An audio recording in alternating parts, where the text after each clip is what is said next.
কোন এক আল্লাহর ওলি বলে, আল্লাহ আমি যেদিকে তাকাই, ফুলের দিকে তাকাই, আমি তো ফুল দেখি না, আমি দেখি তোমারে। এত রং দিয়ে, এত ঘেরান দিয়ে, এত সুন্দর করিয়া কে বানাইলো? জোরে বলেন কে? আরো জোরে বলেন কে? আমি গাছের দিকে তাকাই না, আমি দেখি তোমারে। একই মাটির রস খাওয়াইয়া এত জাতের গাছ কেমনে বানাইলা? একই ধরনের খাদ্য, একই পরিবেশ, একই কায়দা, অথচ একটা গাছের ফল তিতা, একটা গাছের ফল মিঠা। আবার কোন গাছের ফল খাইলে স্বাস্থ্য ভালো হয়, কোন গাছের ফল খাইলে মানুষটা মারা যায়। অথচ একই মাটির রস, একই ফ্যাক্টরির প্রোডাকশন, একই ফ্যাক্টরির থেকে এত বিপরীতমুখী প্রোডাকশন বানাইলো কে? আরো ধরে বলেন কে? কাজী ভাই, আমার মাওলাকে দেখার জন্য চীন, জাপান, কোরিয়া যাওয়ার দরকার নাই। ফাইনামা তুয়াল্লু ফাসাম্মা ওয়াজহুল্লাহ। তোরা যেদিকে তাকাবি সেদিকেই দেখবি আমি মাওলা আছি।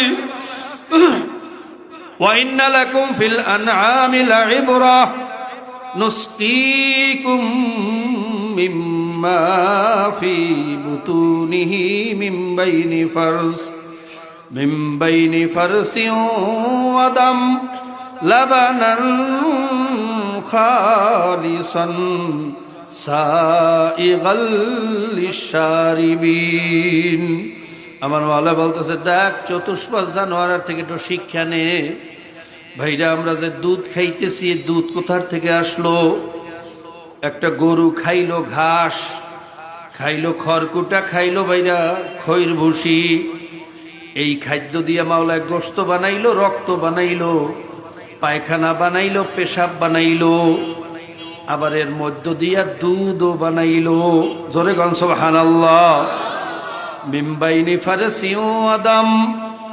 ওই রক্ত, গোশত এবং পায়খানা প্রস্রাবের দুর্গন্ধযুক্ত রাস্তার মধ্য দিয়া এত সুস্বাদু দুধ, লাবানান খালিসান সাইগাল লিশারিবিন, এত সুন্দর সুন্দর মজার মজার দুধ এই দুর্গন্ধযুক্ত রাস্তার মধ্য দিয়া বাহির করিয়া আনলো কে?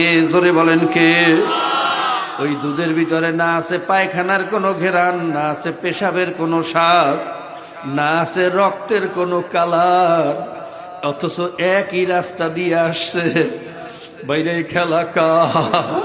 এ জোরে বলেন কা? কাজী ভাই, আমার মাওলারে চেনো, মাওলারে নিয়ে গবেষণা করো। যত গবেষণা করবা ততই মাওলার পরিচয় পাইয়া যাবা। মাওলাকে নিয়ে গবেষণা করিয়া তার গোলাম হইয়া মাওলার কবরে রওনা করো। বুদ্ধিমানি ছাড়ো, চালাকি ছাড়ো বাবা।